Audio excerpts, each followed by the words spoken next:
बिस्मिल्लाहिर्रहमानिर्रहीम। अस्सलाम वालेकुम। आप देख रहे हैं अलिफ न्यूज़ और मैं हूं आपके साथ माजिद अली। शामिल करते हैं आज की ऑनलाइन हेडलाइंस। अमेरिका इसराइल में शदीद लड़ाई शुरू। अमेरिकी सदर जो बाइडन की हुकूमत ने इसराइली वज़ीर-ए-आज़म नेतन्याहू को हटाने का मिशन शुरू कर दिया। नेतन्याहू का फ़लस्तीन की रियासत के क़याम के खिलाफ बयान काबिल अफसोस है। इसराइली फ़ौज गजा में आम शहरियों को कत्ल करने से बाज नहीं आ रही। अब हालात और मामलात बदल रहे हैं। अमेरिकी हुकाम के बयानात।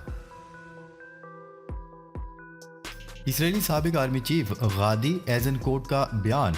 इसराइल हमास से जंग के जरिए अपने यहूदी कैदी रिहा नहीं करवा सकता। इसराइल को हमास से कैदियों के तबादले का मुआहदा करना होगा। इसराइली वज़ीर-ए-आज़म नेतन्याहू 7 अक्टूबर हमले का जिम्मेदार है। नेतन्याहू की वजह से इसराइल मुसलसल मुश्किलात का शिकार हो रहा है।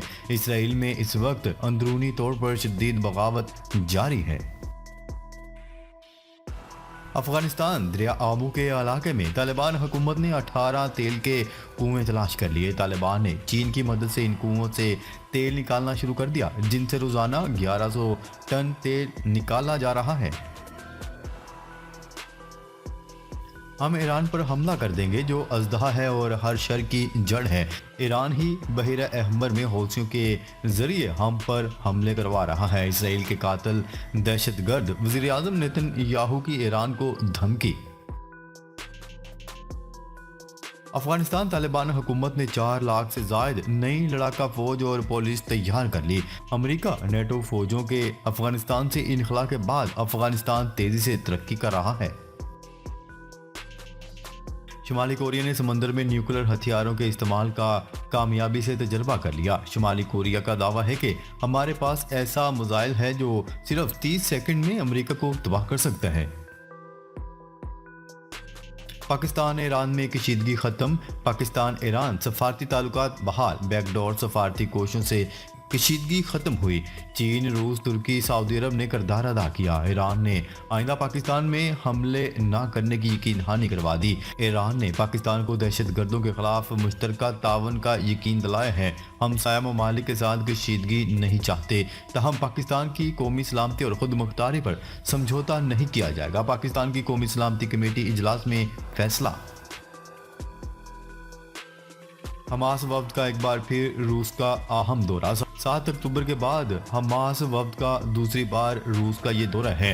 रूसी वजारत खारजा के हुकाम से हमास के वफ्द की मुलाकात हुई। रूस का फ़लस्तीन की आज़ादी के लिए ताउन जारी रखने का ऐलान, जबकि रूस गजा जंगबंदी के लिए आलमी फोरम्स पर मदद जारी रखेगा। रूसी सदर व्लादिमीर पुतिन ने फ़लस्तीन को तारीखी तौर पर फ़लस्तीनी की सरजमीन करार दिया था।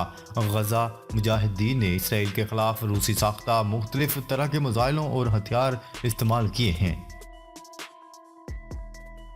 जनूबी अफ्रीका के बाद मेक्सिको और चिली ने भी इसराइल के खिलाफ आलमी अदालत इंसाफ से रजू कर लिया। मेक्सिको सिटी से UNIT की रिपोर्ट के मुताबिक मेक्सिको और चिली ने आलमी अदालत इंसाफ से कहा है कि वो अपने दायरा अख्तियार के तहत गजा की पट्टी में इसराइल के जराइम के इर्तिकाब की तहकीकात करे। मेक्सिको की वजारत खारजा ने जुमेरात को कहा कि आज मेक्सिको और चिली ने फ़लस्तीन की सूरत हाल पर आलमी अदालत इंसाफ की तवज्जो मबजूल करवाते हुए अपने दायरा अख्तियार में जराइम के मुमकिन इर्तिकाब की तहकीकात का मुतालबा किया है। वाज़ेह रहे कि इससे पहले जनूबी अफ्रीका ने आलमी अदालत इंसाफ में इसराइल के खिलाफ शिकायत की थी। तुर्किया की कशीदगी में कमी के लिए पाकिस्तान और ईरान को भरपूर तावन की पेशकश।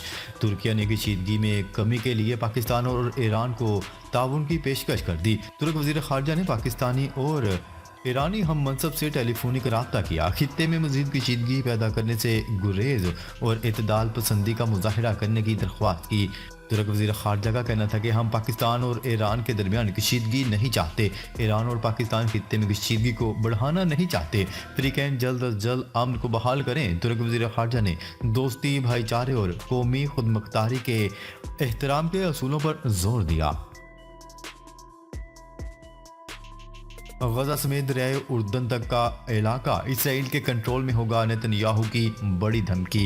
इसराइली वज़ीर-ए-आज़म नेतन्याहू ने एक बार फिर अपने जारहाना इल्ज़ाम का इजहार करते हुए कहा है कि जंग के बाद गजा समेत दरियाए उर्दन तक का इलाका हमारे कंट्रोल में होगा। गैर मुल्की खबरसा इदारे की रिपोर्ट के मुताबिक इसराइली वज़ीर आज़म नेतन्याहू ने अपने एक बयान में अमेरिका पर वाज़ह कर दिया है कि वो गजा जंग के बाद फ़लस्तीनी रियासत के क़याम की मुखालफत करते हैं। इसराइली वज़ीर आज़म ने अमेरिकी सदर जो बाइडन की तजवीज़ को मुस्तरद करते हुए कहा है कि जंग के बाद भी दरिया उर्दन के मगरब का तमाम इलाका इसराइली सिक्योरिटी के कंट्रोल में होगा। दूसरी जानिब व्हाइट हाउस के कौमी सलामती के मशीर जॉन कर्बी ने नेतन्याहू की तकरीर के बाद एयरफोर्स तैयारों में साथ जाने वाले सहाफ़ियों को बताया कि जंग के खात्मे के बाद गजा आज़ाद हैसियत में रहेगा, गजा पर दोबारा कब्जा नहीं होगा। नेटो का बड़ी फौजी मशकें शुरू करने का ऐलान, 90,000 फौजियों की शिरकत मुतवक्का। नेटो सर्द जंग के बाद सबसे बड़ी फौजी मशक शुरू करने का ऐलान कर दिया, जिनमें 90,000 फौजियों की शिरकत मुतवक्का है। रॉयटर्स की रिपोर्ट के मुताबिक इत्तेहाद के आला कमांडर क्रिस कियोली ने बताया है कि स्टेडफास्ट डिफेंडर 2024 मशकों में मजमूई तौर पर 90,000 फौजी तैयारा बरदार बहरी जहाज, लड़ाका तैयार हेलीकॉप्टर्स, ड्रोन्स, टैंक और 533 इन्फेंट्री फाइटिंग व्हीकल्स शामिल होंगी। क्रिस क्यूली ने कहा है कि ये मशकें नेटो के अपने इलाकाई मंसूबों पर अमल दरामद की तैयारी है। पाक ईरान हालिया तनाज़ा पर गहरी तशवीश है। अक़वाम मुत्तहिदा के सेक्रेटरी जनरल अंतोनियो गुटेरेस ने अपने बयान में कहा था कि ईरान और पाकिस्तान के दरमियान हालिया तनाज़ा पर गहरी तशवीश है।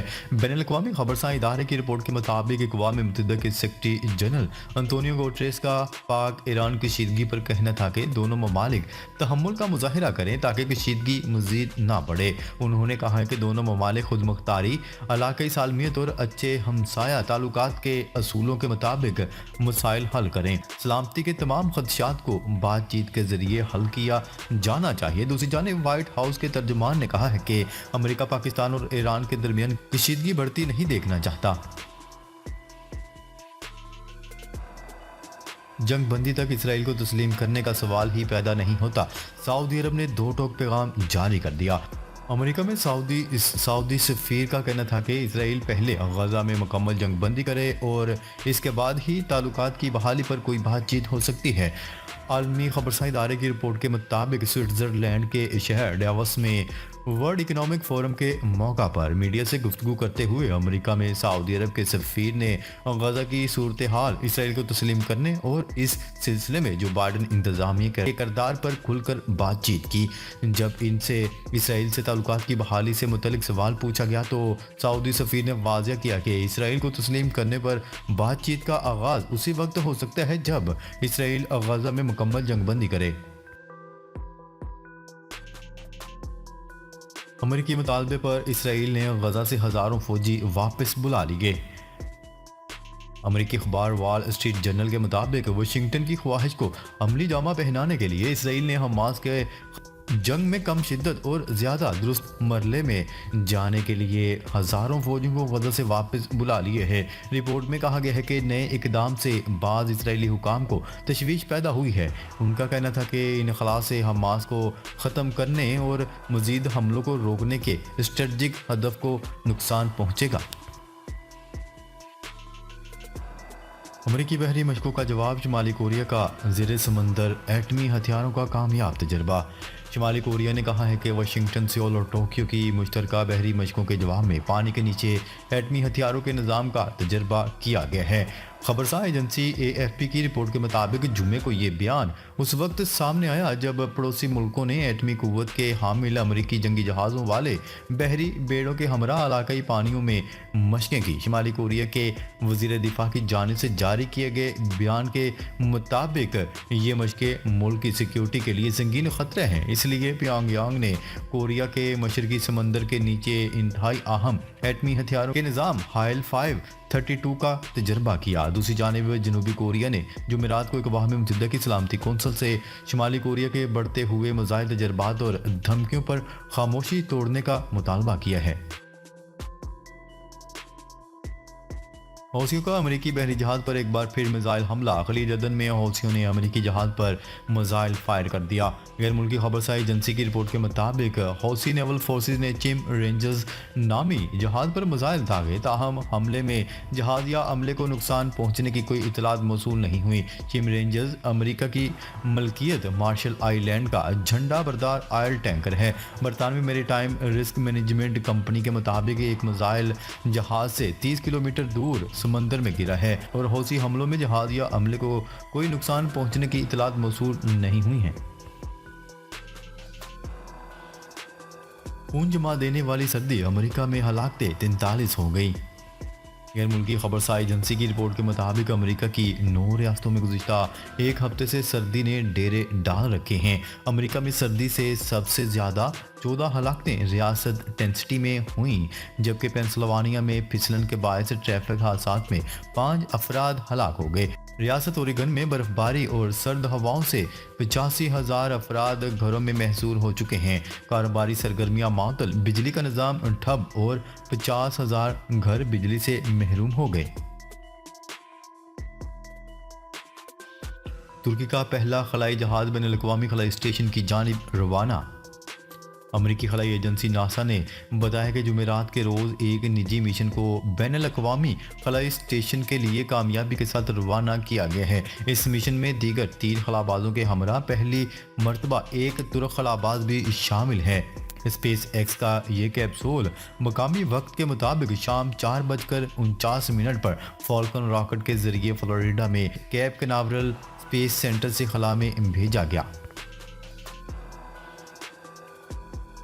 ज़िका अशरफ ने चेयरमैन पीसीबी मैनेजमेंट कमेटी के ओहदे से इस्तीफ़ा दे दिया। Zika Ashraf PCB management committee के चौथे इजलास में ओहदे से मुस्ताफ़ी हुए। उन्होंने बतौर चेयरमैन मैनेजमेंट कमेटी और मेंबर बोर्ड ऑफ गवर्नर इस्तीफ़ा दे दिया। ज़िका अशरफ ने निगरान वज़ीर-ए-आज़म अनवारुल हक काकड़ को अपना इस्तीफ़ा भेज दिया है। ज़िका अशरफ ने निजी टीवी चैनल से गुफ्तगू करते हुए कहा है कि इस्तीफ़ा वज़ीर-ए-आज़म को अरसाल कर दिया है। ऐसा ओहदा रखने का कोई फ़ायदा नहीं जिसमें इख्तियारात ही ना हों। नाजरीन, अब तक के लिए इतना ही। मज़ीद खबरें लेकर बहुत जल्द आपकी खिदमत में हाजिर होंगे। तब तक के लिए अपना ख्याल रखिएगा। अल्लाह निगहबान।